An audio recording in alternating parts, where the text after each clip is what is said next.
Morning student, आप सभी का एसबी क्लास में स्वागत है। बच्चों, आज कंपनी लॉ में हम difference between private and public company पढ़ेंगे। बच्चों, ये बहुत ही इंपॉर्टेंट टॉपिक है और यहाँ से एक क्वेश्चन आपके एग्जाम में जरूर पूछा जाता है, चाहे वो टीजीटी हो, पीजीटी हो या बीएड एंट्रेंस एग्जाम, यहाँ से क्वेश्चन जरूर आता है।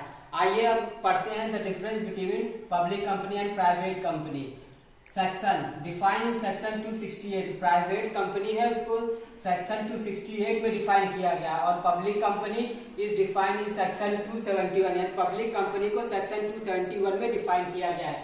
मेंबर, बच्चों प्राइवेट कंपनी में मिनिमम 2 मेंबर चाहिए और मैक्सिमम 200 मेंबर चाहिए और बनाने के लिए, और पब्लिक कंपनी में मिनिमम 7 मेंबर और मैक्सिमम अनलिमिटेड नंबर चाहिए कंपनी बनाने के लिए।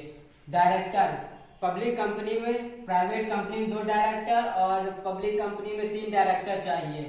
कैरम, किसी मीटिंग को करने के लिए इसमें केवल 2 मेंबर की आवश्यकता होती है प्राइवेट कंपनी में, और पब्लिक कंपनी में 5 मेंबर की आवश्यकता होती है किसी मीटिंग को कंडक्ट कराने के लिए। बच्चों, transfer of share, private company के शेयर है वो ट्रांसफर नहीं किए जाते हैं, लेकिन जो पब्लिक कंपनी है उसके शेयर इजिली ट्रांसफर कर दिए जाते हैं। उसके बाद पेड अप कैपिटल, किसी कंपनी को, जो प्राइवेट कंपनी है उसकी पेड अप कैपिटल 1 लाख से ज्यादा नहीं होनी चाहिए, और जो पब्लिक कंपनी है उसकी पेड अप कैपिटल 5 लाख से ज्यादा नहीं होनी चाहिए। कमेंसमेंट ऑफ बिजनेस, मतलब certificate of commencement of business private company में नहीं चाहिए, और certificate of commencement of business is necessary to commence business चलाने के लिए जरूरी होता है। उसके बाद शेयर वारंट, जो प्राइवेट कंपनी है उसकी शेयर वारंट की जरूरत नहीं होती है, लेकिन इसमें पब्लिक कंपनी में शेयर वारंट की जरूरत होती है।